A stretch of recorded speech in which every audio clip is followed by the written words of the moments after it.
All right, hello everyone watching this. Welcome to um, one of the talks we're having for the Center for the Advancement of the Humanities. My name is Dr. Drew Kim, and I direct Marquette University Center for the Advancement of the Humanities. And we're interested in the CFA in drawing from the humanities to try and face contemporary challenges. And I'm very honored to have talking with us today Professor Michael Zimmer.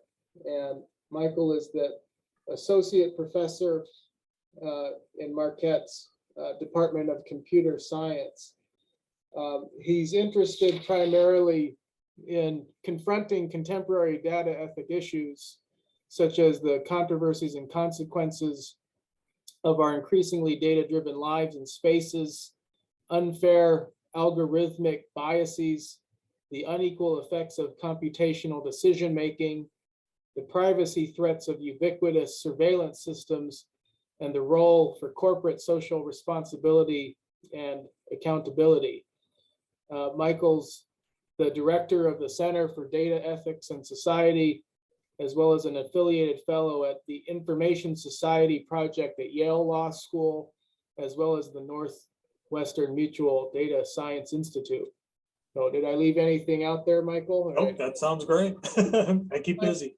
I thought maybe we could start. Thank you so much for joining us today. And I thought maybe we could start by, well, maybe you could just introduce yourself a little bit, what kind of projects you're working on now and what got you interested in this subject, and maybe just a little mini biography about how you got here. Then after that, I'd like to kind of move through I looked at your CV and some of the things you have going on with COVID-19, changing workplace surveillance and internet research ethics for the social age. And I definitely want to hit on this idea of the ubiquitous privacy threats and surveillance systems. And yeah, maybe you can tell us about some of the things that we don't know are going on. But yeah, maybe just tell us a little bit about yourself. Yeah, so thanks so much for having me on and for being able to share with the broader community. I think at heart, I'm an interdisciplinary scholar trying to understand, the ethical and social impacts of technology. And that's kind of how I was trained to think about this from a very interdisciplinary way. And I came up through a program that was focused on communication and new media studies. And I brought in philosophy of technology, science and technology studies, and then computer and information ethics into this space to help sort of understand, what happens when we have an environment that's driven by information, by data, and now increasingly by algorithmic systems.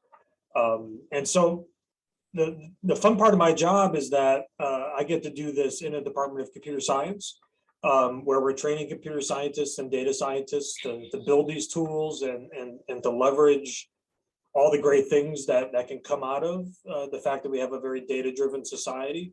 But I get to kind of swoop in and help them critically reflect and assess some of these impacts of technologies and decisions and applications, which I feel lucky to be able to do. And I feel privileged to be able to be here at Marquette to do that. I joined Marquette about 3 years ago and had been working in information school at UWM before that. But when computer science on this campus was going to become an independent department, the department and the college leadership, I think, recognized the value in bringing someone on board that is going to focus more on the sort of social and ethical side of computing and data. And luckily was able to find a way for me to join and do that. So I think Marquette's unique in having someone like me in the computer science faculty. It's often you might have someone studying this that might be sitting in, communication or philosophy or sociology and other areas. And I tap into those areas. I'm looking forward to more opportunities to tap into the colleagues that we have across campus in these spaces, but be able to have my presence being as we plan our curriculum, as we are training students through our programs, that we're doing more than just checking a box for the accreditors to say that we have a 1 hour of our introductory class that talks about privacy, that I can actually engage, in a more meaningful way with our students. And that connects into my projects, and we could talk about, my research projects as well. But again, trying to take a very broad and multidisciplinary approach. I might be engaging in social science methods to try to understand, how certain communities think about privacy and Fitbits, or their smart speakers in their home. Yeah, well, You know, so maybe we could jump in with yeah, that. I mean, I'm hoping one of the things that can result from this talk is that people can get a little bit of a taste of maybe what you do in your classes and your research, which, yeah, obviously it'll just be a snapshot, but I think it's probably not lost on anyone that the magnitude of the problem that we're facing, and it seems to require the kind of interdisciplinary approach that you outlined very nicely there.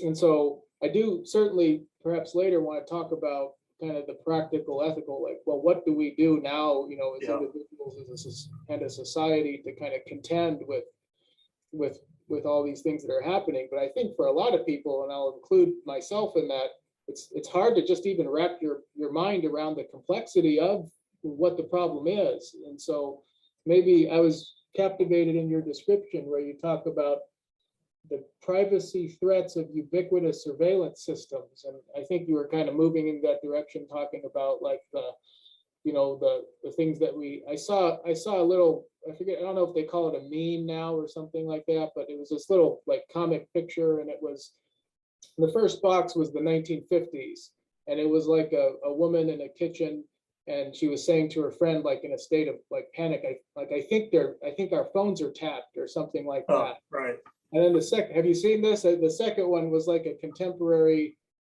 people in a contemporary setting, and they're talking to Alexa or whatever and saying, yeah. and instead of calling it Alexa, they're calling it wiretap and saying, wiretap, what's the weather going to be today? So maybe you could just help us understand the nature of the problem, the privacy threats, big data, the companies, what they know about us, how they know. And I just saw a thing, and then I'll stop talking, but I just saw a thing this morning or yesterday about a new COVID detection system that seemed to be electronic, where somehow you do something and then you click a USB in, and it's like, okay, so is our health data going to be in a cloud somewhere? So what are we facing here? What exactly, what is this? Yeah, I mean, there's the great thing and the hard thing about my job is that there's no lack of issues and no lack of controversies and parts of our lives that are touched by data or datafication, however we want to talk about it. I think in a broad scale, we've come to enjoy these immense benefits of computational devices, predictive devices that can help map out the best way for you to drive to campus this morning, the ability to have instant translation of languages by going to Google, the ability to have to reach people through our social networks or different kinds of platforms. Clearly, we've had some great benefits, through these technologies. Often these technologies are free for us to use. I mean, it's really hard to argue against some of the progress that we've made. And I think the space where I come in is that to empower this, to make this work, requires an incredible amount of data. And increasingly that data is data about us. It's not just, environmental data, or we just need to process, more, prices of flights, and we'll have a better algorithm to give you the right set of flight options the next time you're booking a trip. This is data about people. And one of the key projects that we're working on, we call it pervasive data. So it's not just big data, it's not just large data sets of things in the world, but it's data about you and me and the people around us. And it's data that is almost continuously collected, whether it's through our phones, our cars, things that we're wearing, things that we're interacting with on our devices, and often collected in ways that we don't really understand. And could you that's give one of maybe the a couple concrete examples of maybe? yeah, I think GPS is a good example of this, location data, where the way that we get the benefits of Google Maps and the ability to have it navigate and know when there's traffic jams and give us the right route is because for the millions and millions of Android phones and iPhones out there, they're collecting location data of where that phone is every given any time that it's turned on. And that data is being collected and used to help power these devices and these services. That data is often de-identified in a traditional sense. There's not going to be a database that says here's where Michael Zimmer was, but there's going to be a database that says here's where this phone has been, and that phone is somehow linked, to my body or my account.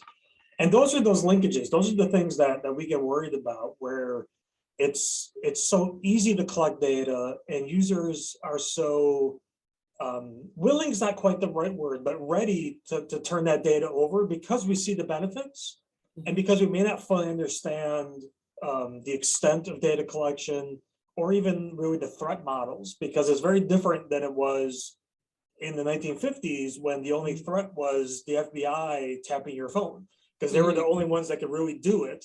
And there was a physical phone line for them literally to tap, and that's, it was a very different environment.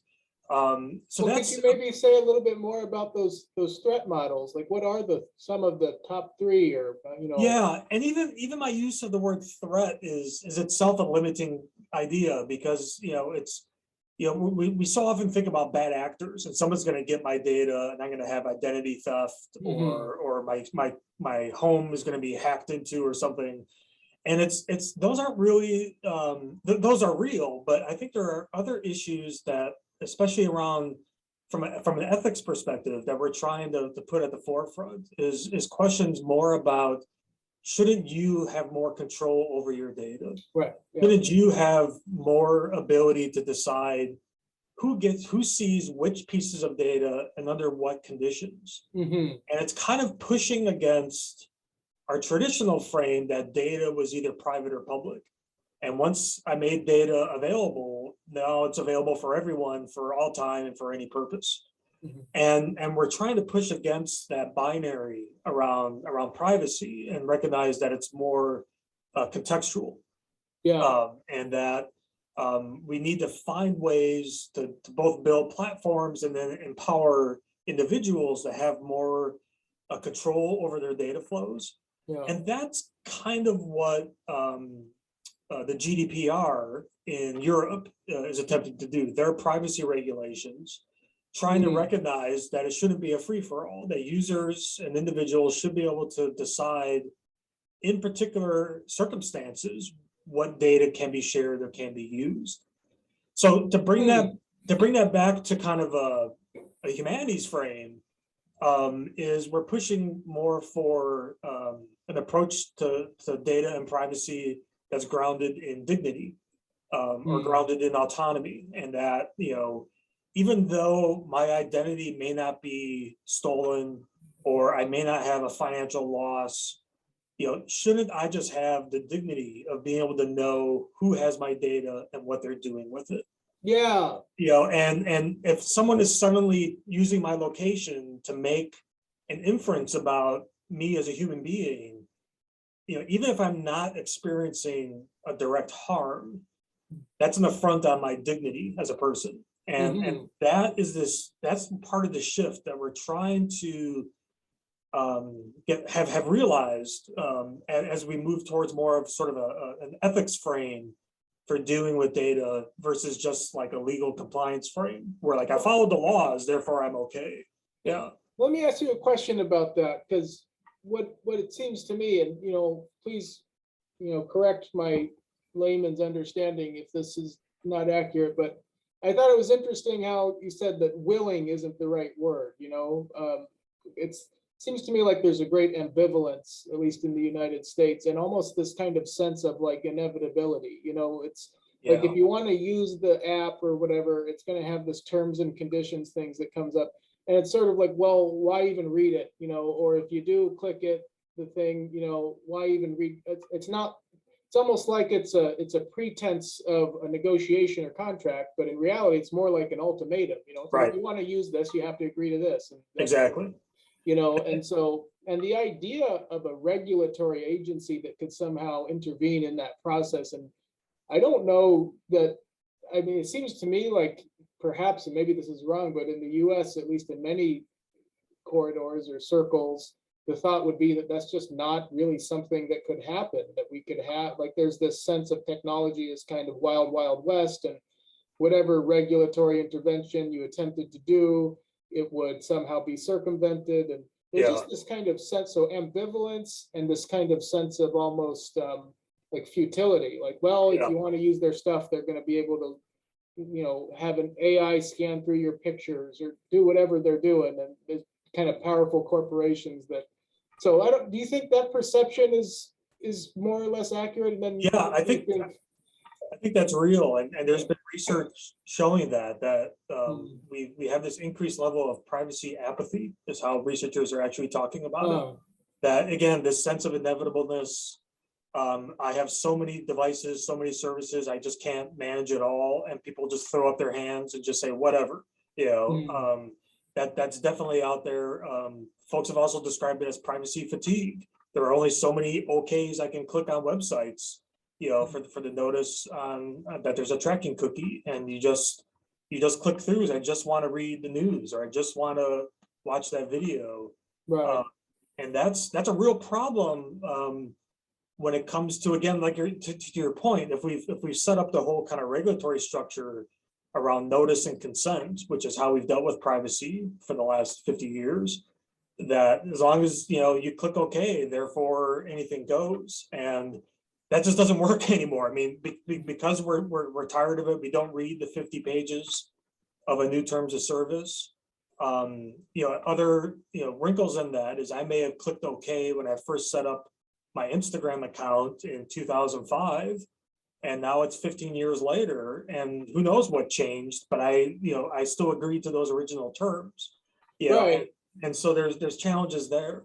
Now, this is hard though, because one of the things, again, in Europe, they were trying to create an environment that respects people's decisions and wants to make sure people are really informed, which was why all of a sudden in the last couple of years, you probably noticed there are so many more pop-ups about cookies. Are you willing to tracking cookies on your computer? Hmm. And Could there you was, just, I mean, in case there's a sort of non-expert or even yeah, someone who's not particularly, sufficient or what proficient technologically, a cookie and what that's doing, maybe just certainly. outline.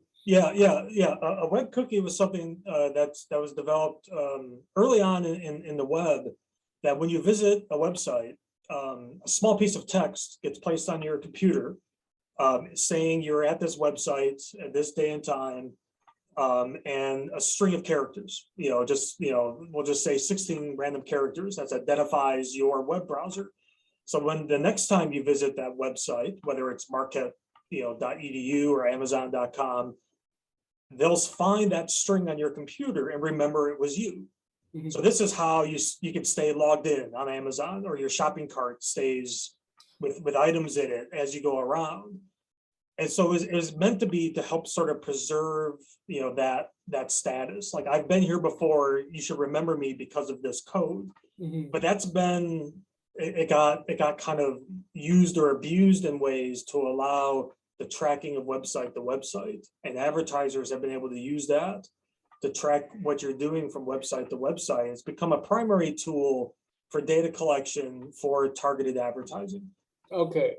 Now, in Europe, again, they're a little more focused on autonomy and dignity, and they wanted to make sure users understood when these cookies were being placed and being accessed. So the latest European rules said websites have to pop up a notice anytime they want to use a cookie. Whereas previously Google just had it as part of their overall terms and conditions, but now it has to be an affirmative action that you click OK, yes, accept cookies. The problem was it happened on every single website you visited. So then you got fatigue again, and people were just Mhm. clicking it. And the EU actually just the other week has acknowledged that this isn't working. Like, we need to find another way to get around this. Um, Hmm. a wrinkle in this whole process, and again, this is something where listeners that also are interested in the psychology of users and interface design, websites have started to trick people into accepting things. And they're called dark patterns is the term that's used. How do you set up a consent screen to make sure that the OK button is really big and bold and the no thanks is a faint little tiny, button in the corner? Like those kinds of tricks to get to sort of nudge people into certain choices. Right. There's also been examples where even clicking the X to like close a window on a web page is actually the consent button. So you think you're closing it to make it go away, but you're saying yes by doing that. So it's these really interesting, how is that not? I don't know. I mean, I'm not an attorney, but how is that Yeah. not? If you did something like that in some sort of physical setting or something, and like if you went to Walmart and they said, hey, sign here if you don't want to pay for this, and you signed and they went, oh, gotcha, you just actually bought this, Right. I Yeah. mean, that would just be clearly, so is it just Yeah. they can get away with it, so they do it? Is it It's simple? it's harder to prove, and I think it's really, if we can get away with it 99% of the times, that's still 99 million people, Yeah. in terms of the volume.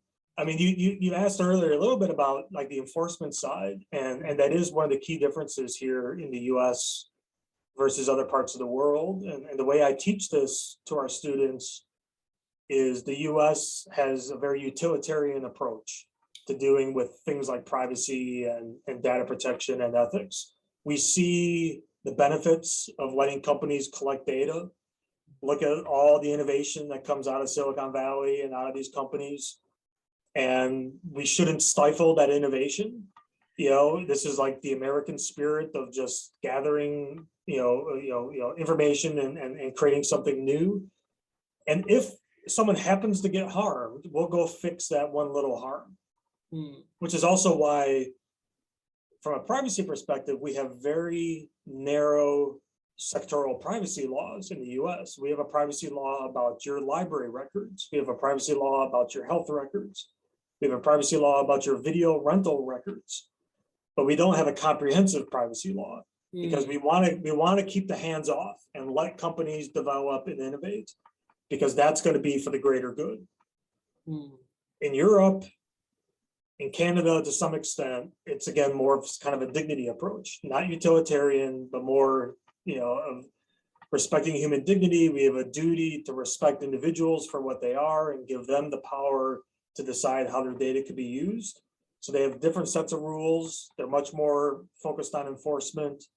They'll penalize a company if they're misusing data. And it's much more focused on giving users that autonomy. So it's two very different kind of philosophies when it comes down to sort of governing data. And so I have a question about that, and this kind of gets to your corporate social responsibility. I'm not sure if I'll be able to get this out coherently. I'll do my best, but I'm trying to draw a few strands together because, when we talk about the sort of individual being, what's the term you use, privacy fatigue, or apathy. Apathy, and just sort of like, kind of throwing their hands up at the complexity of it. I certainly think that's a major part of it, but I'm also wondering if there's an argument or perception maybe that kind of still has some roots in the experience after September 11th of the Patriot Act and kind of things that followed from that, where people basically said something like, well, if you're not doing anything wrong, then there's nothing to worry about, and so that kind of seems to, in a weird way, I don't know, sort of circumvent the dignity argument, because it's something like, well, I should be able to monitor you, and the impetus is on you to not do anything wrong.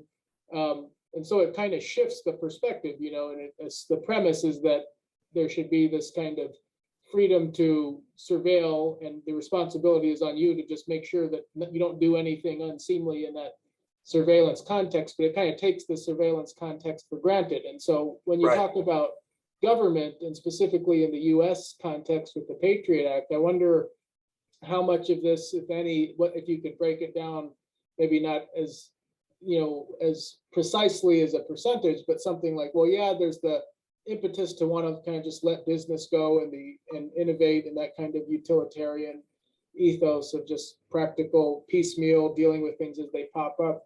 But then also, I mean, maybe, the idea with, I mean, if government is thinking like, well, we can also draw from these surveillance or the social media or these companies for our own interests in some way, and it's more of a, whose side are you on sort of Right. type of thing, in terms of the private citizen. So I'm wondering, I don't know if I got the question out right, but is there also an element to this that has to do with a something like a maybe oversimplified and maybe contrary to the dignity argument you're putting forward position that just says like, well, hey, if you're not doing anything wrong, then you don't have anything to worry about. And also the kind of utilitarian, well, we need to do this to catch bad actors who might be planning something, so. Yeah.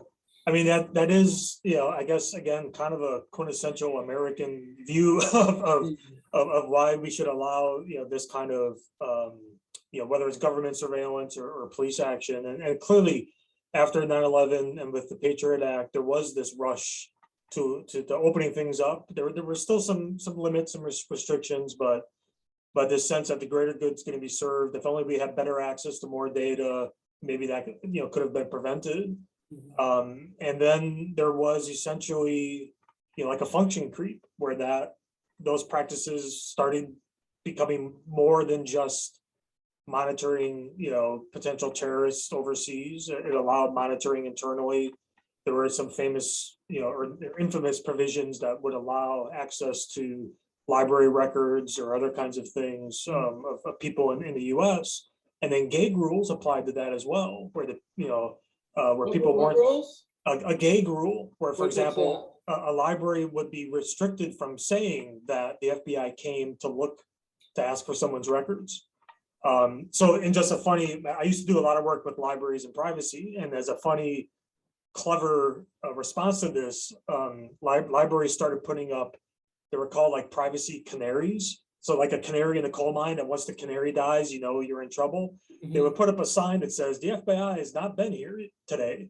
And then eventually the sign would disappear. And that was like they're not affirming it, but they're the negative, gets the point across. But this did start to then pivot back after the Edward Snowden revelations. And I think that's suddenly when those that were making if you have nothing to hide, don't worry about it argument, suddenly realized this was more than just, Google looking at my Gmail content or Facebook, looking at my photos. It was the government having direct access to network traffic in ways that circumvented warrants and circumvented the traditional court process.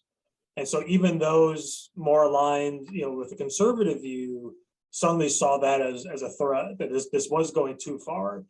And I think, you were alluding to. There used to be this term that was something like probable cause or something like that. Right. Yeah. I'm just thinking of something basic, like, a police officer pulls you over and they can't just say, hey, let me look in your trunk. They got to have some reason to. Yeah. Or at least that's how I thought it was. But and instead it turned into just fishing expeditions. Let's collect everything because you never know what you're going to find. Right. So the analogy would almost be like, not even that they can pull you over and look in your trunk whenever they want, but they can just cruise by your house whenever or the whole neighborhood and go into every car and just look around. I mean, because you never know what might be there. Right, And then, and to even extend it further, they would collect more than they even knew what to do with, because maybe 5 years from now we'll figure out how to use that data. So it was this very like almost over collection that was happening, and the CIA even admitted this because they would build these data centers. They're called fusion centers, where they were just gathering data, even encrypted data that they didn't know how to unencrypt, but they were guessing that maybe in 10 years they would figure it out. So let's just keep the data anyway, because it might become useful later on. And again, if you're in law enforcement, there's a logic to that, because you never know what's going to be the important piece of data to figure something out. And in their views, if they can do it securely in a way that doesn't violate privacy, they see that as a minimal risk. The concern for my community is that there's always going to be a risk. You never know what's going to happen to that data. Yeah, who might know, get their hands on it? Or, right, yeah, well, but there's your point too about the dignity. Just, well, I mean, you exactly. don't have a right to that, really. Right. And that is kind of the fundamental question, like what kind of society do you want to be in terms And so of it sounds yeah. like Europe has taken a pretty decisively different direction in terms of this. And I'm wondering maybe if, so is this something that has any kind of significant partisan distinction in the US, or is this more kind of, you know, because I'm thinking about previous elections in my lifetime and so forth, and I don't know that I've ever seen this really elevated to one of the primary, you know, sort of issues discussed to the No, degree you'd think it would be, you know? yeah, it really hasn't. There was a small time during the Obama administration when there was a privacy law that was introduced. I think it was by Senator Leahy's office. That was meant to be kind of a universal privacy rule. But the lobbying and the interests from, basically from the corporate and technology side, was able to push that down, that it would just, it would inhibit, that's the argument, that it would inhibit their development, and it might. And that's, honestly, that's a decision Europe has made. And some in Europe aren't happy with that because they see all the development and all the revenue that, American companies are making off of data, and European companies are actually quite limited in what they can do with data. And so they see that as an economic disadvantage. And so that's a really interesting clash of values, in terms of, privacy or individual autonomy versus, economic growth and development of a region. And that's a really interesting, kind of balance. In the US, the exception right now would be the state of California, which passed a much more comprehensive set of privacy laws a couple of years ago. And then we get the benefit of that, typically trickles down to everyone, because Facebook's not going to create a separate policy just for California. So we all will kind of benefit from the fact that one state has made a decision to have some different rules in place. Okay, so I want to start moving Yeah. eventually here in the direction of kind of, so what do we do, especially as kind of individuals that interact with technology, or kind of have no choice but to interact with technology for the most part. But before getting there, I wanted to ask you about this. And you kind of touched on this a little bit, but I saw on your CV that you're engaged with a grant called COVID-19 Changing Workplace Surveillance. Yeah. So maybe you could talk about how this dynamic plays out a little bit in the workplace and how COVID-19 has impacted that. Yeah, it's been really interesting. Again, I guess as a data ethics and privacy scholar during COVID, because none of those worries went away, and they actually got worse. And so one of the things that we were interested in, and this is with a colleague, Dr. Jessica Vitak, who's at the University of Maryland, and she and I were interested in how people who are now suddenly working at home, were they being surveilled by their workplace, and was there, the kind of monitoring, workplace monitoring that we take for granted, and we feel generally acceptable that might happen in an office environment. So if you're working in an accounting firm downtown, there's a good chance that someone might be listening into the phone calls if you work in customer service, even monitoring your computer use to make sure that you're not giving away secrets or spending your time on YouTube or something. Yeah, like what you're putting down Super Bowl prop bets. Right, right. And then there's managers walking around, and just, there's always like that kind of presence, and we're used to that. And so now that people were suddenly working from their kitchen table, or a bedroom, were those practices transferring? And so we saw stories about software being released that would allow employers to monitor, again, your computer, your laptop from home. Maybe there's cases, and we saw examples of these, where they might be monitoring the background of your Zoom calls, to make sure that you were focused on work and you weren't like at a bar, or in your kids' room, and there was all kinds of distractions or something like that. And then that was used as a way to gauge, your focus on your work. So we decided to apply for a small grant from the Social Science Research Foundation, who was interested in how COVID was just impacting people's lives, to study these people. And so we were able to put together a survey of people who worked in an office and then worked at home, and what changes in surveillance practices did they experience. And then we gave them a set of scenarios about what would be an acceptable type of surveillance, type of data being collected. Again, what would be an acceptable purpose for that collection, and who could have access to it. And we essentially had little vignettes, little scenarios. So one might be, your employer is going to monitor your body temperature when you come back to the office for public safety, and we will do that and keep it on file for the next 6 weeks or something like that. And then each one of those little variables would change. The next one might be, your employer is going to monitor the background sound from your home office in order to ensure that you are focused on your work, and your supervisor will have access to those recordings. So you can see each of those little elements we would tweak and sort of see how people's attitudes changed over time. Right. Because again, it was trying to be more nuanced about how people felt about this. And unsurprisingly, most people, weren't comfortable with the idea that their whole environment might be monitored. Even Now, though I don't know if you incorporated this or if it made any difference, but would if the employer, because it sounded like from our earlier conversation, the employer wouldn't necessarily have to tell you that they're doing these things. correct. Or they could tell you in some button you click where you accept X and you don't Right. even know what you're, did that make any difference, or was it just like, no, It was pretty much just no. Yeah, Oh, yeah, yeah, yeah. okay. And we didn't get specific about whether or not like that would be a deal breaker. Like, would you find a different job or something? That would be an interesting thing to sort of follow up on.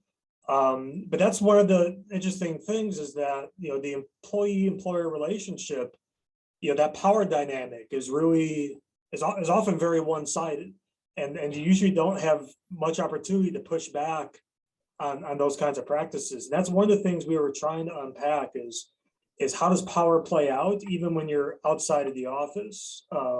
Yeah, well, it's And- interesting because it almost seems like it's that same technology model that we were just talking about, except the terms and conditions.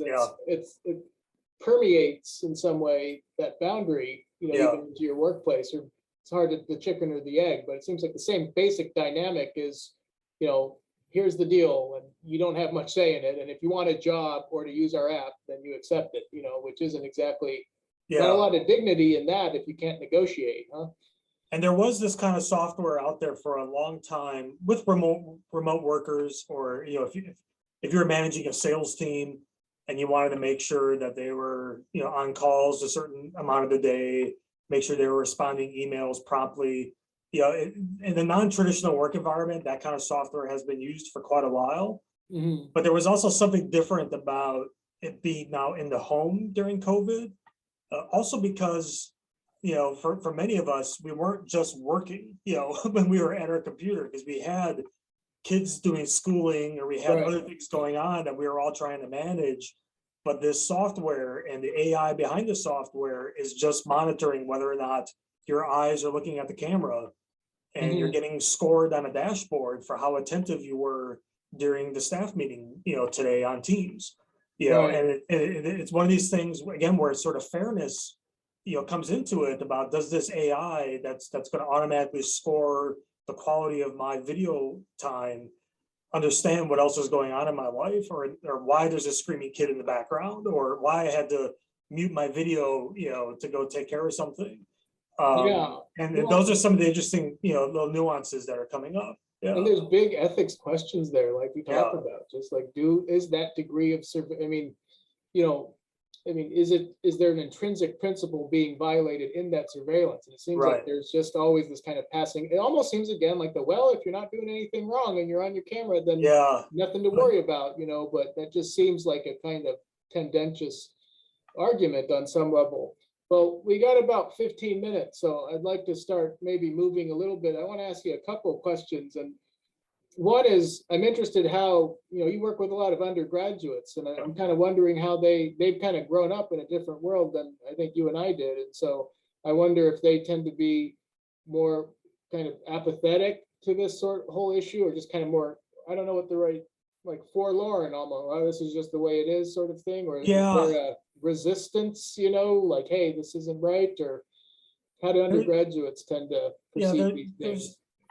I don't think there's apathy. I think one of the challenges and one of the things I try to focus on in my courses is recognizing that these impacts play out very unevenly across society and across groups within society. Mhm. And while I might have a perfectly fine experience on Instagram every day, the algorithm works differently for different people, and there are differences in how people are represented. There are differences in how people are even included within what an algorithm will be able to see Mhm. in terms of faces and skin colors and other variables, and that we really need to be attuned to some of these uneven impacts. And so we focus a lot on questions of fairness. We focus a lot on questions of bias, and also Mhm. then through a lens of vulnerable communities, and how does this play out differently Maybe you in could different. say a little bit about that. Yeah. Yeah, I mean, some classic examples of this, and some people may have seen, there's YouTube videos of people where the automatic soap dispenser in the bathroom, where you just put your hand under it and it senses your hand and gives out soap. There was examples of a couple of people with very dark skin, and the sensor did not recognize that there was a hand there. Hmm. And it's not as if the people designing this technology said, well, let's make sure it only works for light skinned people. But Hmm. it's a consequence of however that sensor was set up, that dark skin tones, weren't registering.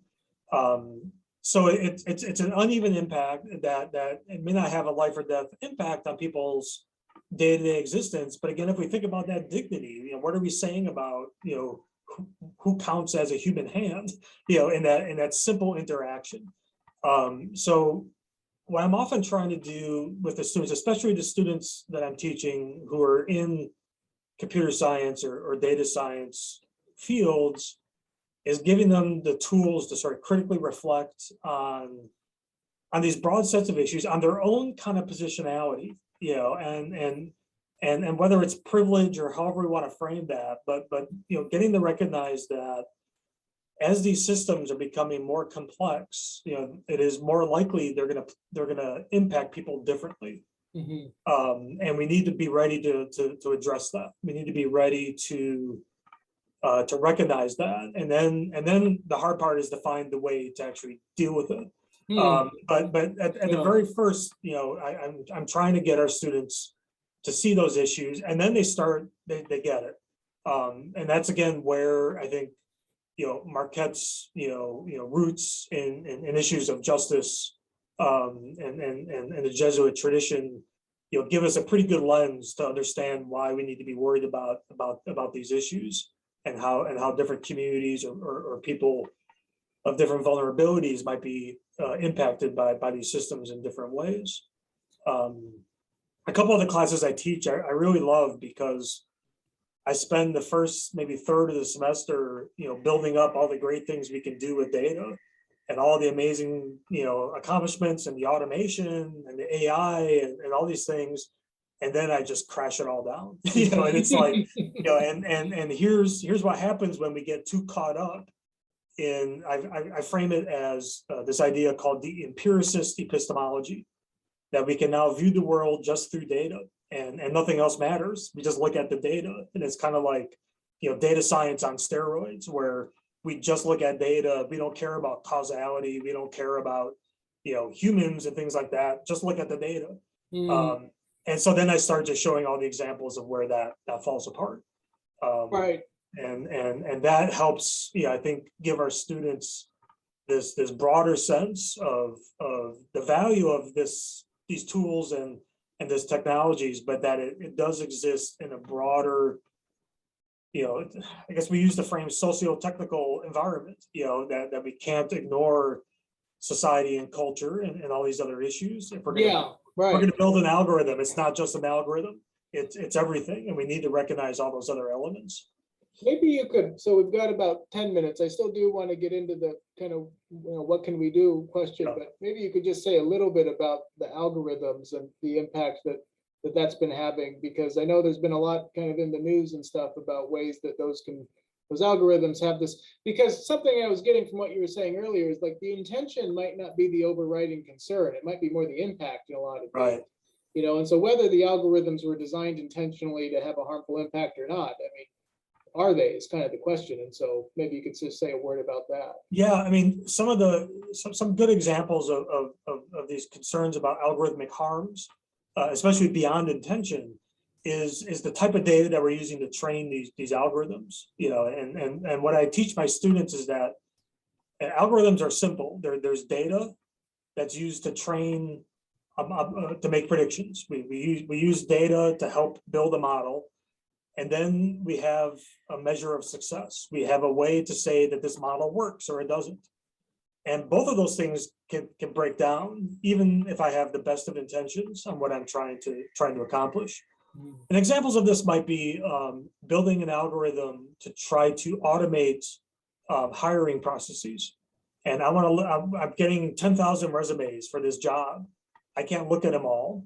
And I also don't want to have my human staff looking at them all, because they might have prejudices in terms of what a certain name might mean, or what a certain college someone went to might mean, or gender or race or background. And I don't want those prejudices to come into the screening of resumes. So let me build an algorithm that automatically look at all the resumes, find, and filter through the points, and then give me the best, 10% or whatever it might be. And the problem is sometimes these algorithms are trained on, well, let's look at who we hired for the past 10 years and who were our good hires. And that's going to be our predictor for who we should look at going forward. But I may have had biased hiring practices all these past years. Sure. And I'm using that data to feed the algorithm. And so the algorithm's only going to look for, this happened to Amazon, where the algorithm that they developed was highlighting people. It was something like, applicants named Jeff who played varsity lacrosse, at a school on the East Coast or something like that, because that's who they've been hiring for 20 years. So we need to undo those. So the worry is that oftentimes the way that we're coding and feeding data to algorithms might be amplifying existing social biases instead of eliminating them. Because we have to do the coding, and it's based on exactly right. The other example is like predictive policing, that if we're going to use existing crime data to build a system to predict where crime is going to occur tomorrow, we have pretty wide awareness that we're over policing certain neighborhoods and under policing other neighborhoods, and our data is going to reflect that. If we'd never send police officers to a certain neighborhood in Milwaukee, we're not going to have any data about what happens there, even if there is a lot of crime there, right? Because we may already send most of our police to a different part of town. So the bias in how we've collected our data might feed into that algorithm. And then all of a sudden our outputs of that algorithm might reflect that same bias. And those are some of the concerns that we read. And that's why, again, we're trying to get our students to think about that whole process, and thinking about where the data is coming from and what they're trying to do with it and how it's being deployed. Yeah. So yeah, that's kind of where I was hoping we could maybe wrap things up on that question, because that in terms of the process and the response, so I'll just say real briefly, my main area of study is addiction and recovery. And one of the things I found interesting in addiction and recovery research is that with regard to various internet and technology addictions, most of the expertise at this point are saying that you can't recommend an absence model. So it's the same, so there are some kinds of addictions where the end goal can be something like, you just need to quit this, you need to cut this out of your life. But there's other kinds of addictions or disorders, like eating disorders, say, where obviously you can't just say, yeah, you just need to quit. It's like you need to change your relationship with this. And it's interesting because technology or the internet is in that category of it's unrealistic to say that a person could just stop, like just don't have an iPhone and don't go on the internet. It's like, okay, well, good luck having a job and that kind of thing. So given there's lots of things that we could cover in terms of ethics, but one of the questions in ethics is the extent to which individual ethics and social ethics, how they inform one another. And it seems like this kind of issue very much requires a kind of belief in the possibility, at least, of a transformative politics and solidarity on a social level to make change that's wide scale. And the individual alone is kind of facing a real uphill battle if they're trying to encounter this as an individual, but at the same time, until in this interim period, while we're trying to work to make things more just and have more dignity, people have to kind of swim in the waters as they currently are. So I wonder if you could say a little bit maybe about what your observations are regarding how people can best kind of help push things in the right way in a social level, and then in the meantime, as individuals, what do we do to be as literate as we can and safe as we can and responsible as we can and kind of all that. So all of that, maybe you could say in a minute or so. Yeah. I mean, I like how you frame that, because it is both of those directions at the broader level and maybe the industry level and then the individual level. And I think we're starting to see that pushback. Again, I think post-Snowden releases, I think some controversies around social media, especially in the last few years, has really heightened awareness around questions of privacy and around some questions around bias. And we're seeing that pressure a little bit in the policy arena, not quite as strong as we want. And I think that's just, again, a consequence of where some political interests, end up aligning in the US. But if you look at a company like Apple, who's now kind of pivoted to being the privacy company, and they're building their devices in privacy protecting ways, they're building services in privacy protecting ways. And we're starting to see that impact. Facebook just the other week announced that they lost about $14 billion last year because Apple changed how it notifies people about privacy. And more people started turning off some of the information that Facebook was getting, and that cost them real money. And so maybe Facebook's going to have to change their business model as a result of that. And we're starting to see that. We're seeing a lot more attention publicly and industry-wide around questions of representation.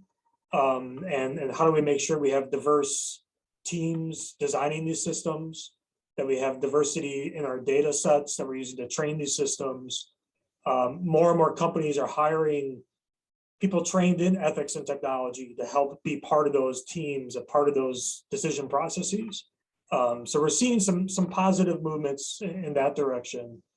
And individually, it does take diligence. It takes diligence, and one of our challenges is that it does get hard to identify where the challenges are, because our tools are becoming so easy and so ubiquitous that you're not supposed to know any code or know what's happening with your smartwatch. It just works, Right. And so that's a little bit of an uphill battle to make sure that if my parents are going to install an Alexa, that they truly understand what it means to have a speaker now sitting in the kitchen that is always listening, and how do you interact with that, and what does that mean? So I think there's been more work around studying different populations in that sense, building educational tools and resources. Our